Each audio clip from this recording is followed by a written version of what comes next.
Number 10. Choi Gapbok. The typical prison cell is a pretty solid way to keep the common criminal confined.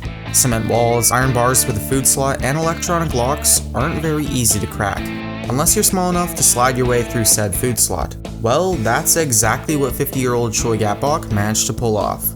Bok had always been a slender man, but you need a lot more than that to fit through the typical 6-inch tall, 17-inch wide food slot. Thankfully for Bok, he had plenty of yoga experience, possibly for this very purpose, and he also requested some skin lotion from commissary. With all these things in his favor, Bok slipped out of the slot in about 30 seconds. Sadly for Choi Gapbok, he would be caught only 6 days later, and to his despair, placed in a cell with a smaller food slot. Number 9. Jay Sigler. If you were imprisoned for a robbery of some kind, who would you expect to break you out? Your best friend? Your fellow robbery conspirators? How about your mother? Well, it was Jay Sigler's mother that orchestrated a fair part of his prison escape. It was an ordinary day for Sigler at his prison. That was until an 18-wheeler and a smaller car busted through 4 prison fences and into the yard. 3 of his friends drove the truck, and the actual getaway car was driven by none other than his mother. A chase ensued where Jay and one of his friends stole a different vehicle, but ended rather quickly when they accidentally killed a 55-year-old in a car crash. His mother and the other jailbreakers were arrested at a nearby gas station soon after. Police initially concluded that the entire plan was devised by Miss Sigler, but it was later discovered that most of the plan was actually drawn up by Jay Sigler himself, and that it was his mother's idea to use the 18-wheeler. Number 8. The Morison Anglin escape. Alcatraz prison was rather special in its day, as not only did it have the usual prison securities you would expect from a traditional prison, it also had the benefit of being on an island in the San Francisco Bay. After being open to inmates for 29 years, almost each and every escape attempt, of which there was a total of 14, resulted in the escapees being either captured or drowned. Either way, there was no doubt that in almost each and every escape attempt, the escapees were presumed dead from drowning in the San Francisco Bay. Frank Morris and the Anglin brothers hatched an intricate escape plan, first by using discarded saw blades found on the grounds, an improvised drill, and of course spoons. They widened the ventilation shafts of their adjacent rooms into an unguarded utility corridor, collecting more random trinkets and odds and ends. Together they created a raft out of raincoats. With everything in place, they began putting their plan to action. While leaving their 4th conspirator Alan West behind, they snuck to the roof, down a drain pipe over a barbed fence, and escaped into the water to the north of the prison. There was a raft found on the shore the next day, with no sign of the inmates, meaning they had either drowned or succeeded in their escape. Either way, they were the first ones to get to land and potentially survive. Number 7. Antonio Ferrara. As a famous criminal with a penchant for blowing things up, how would you be expected to escape from prison? Probably not with a genius plan or subtle tricks. Well, the rest of his gang, sometimes known as the Dream Team, didn't know the meaning of the word subtle either. One fateful day, the Dream Team showed up to the prison in improvised police cars, pulled out a few assault rifles, and blew open the gates with RPGs. Curious as to what was going on outside, Ferrara decided it was finally time to leave his cell, and blew open the doors with a stick of dynamite, smuggled to him by a guard. Within 10 minutes of his friends showing up, they had fled the scene. After topping France's most wanted list for the better part of 2 months, he was once again captured during a botched operation, in which he reportedly said, "You again?" after realizing that the arresting officer was the same officer who originally put him away. Number 6. Pascal payouts. What's better than escaping from prison via a stolen helicopter? Well, obviously it's escaping from prison with a stolen helicopter. 3 times. Payat originally landed himself in the slammer when a security van robbery went sour, but his accomplices weren't about to let him rot away so easily.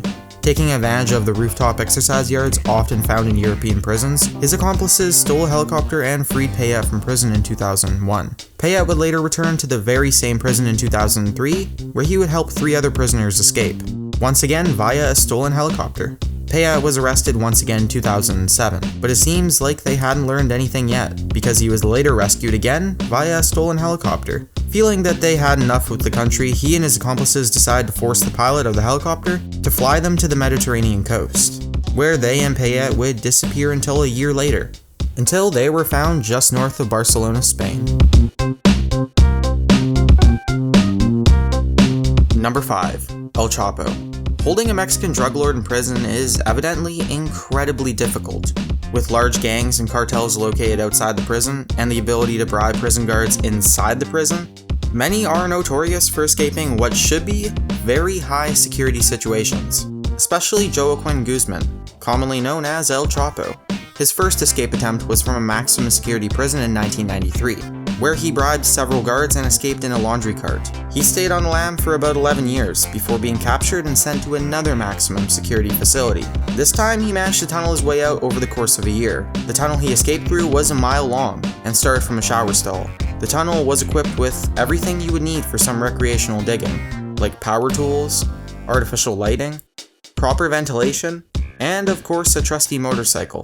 Due to the noise the tunneling would have made, it is suspected that guards were bribed once again to turn the other ear, not to mention the fact that his escape wasn't even reported to prison management until 40 minutes after the tunnel was discovered.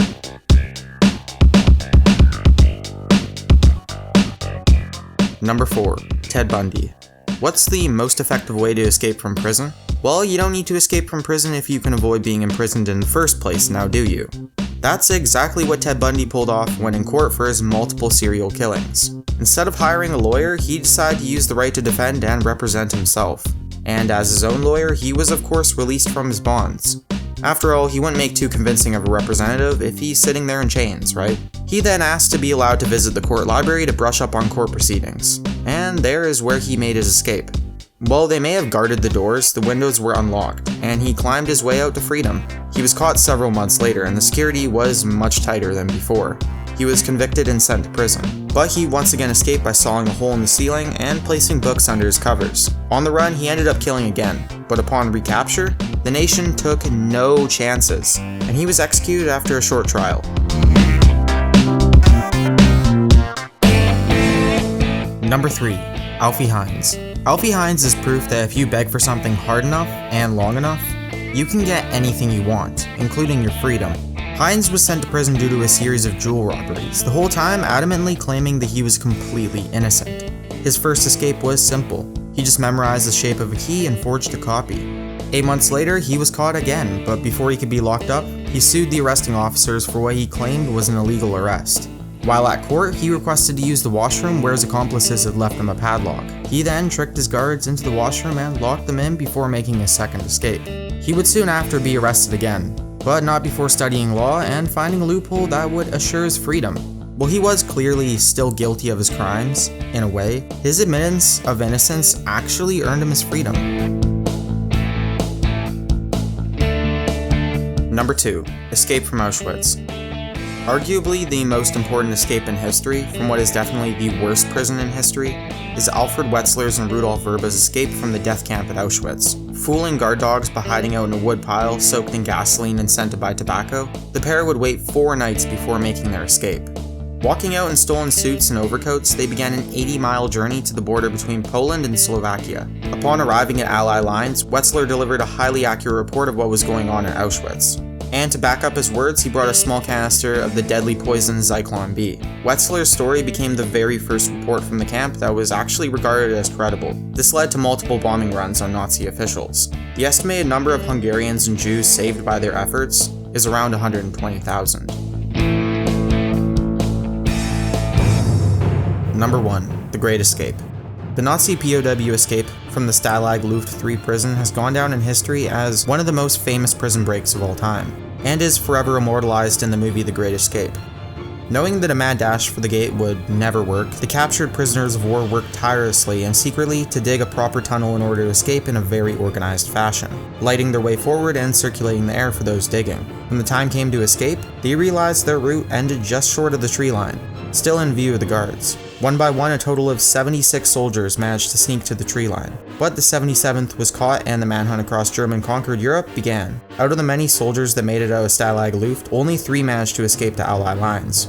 So while not a massive success, it still saved more lives than staying and working to death would have.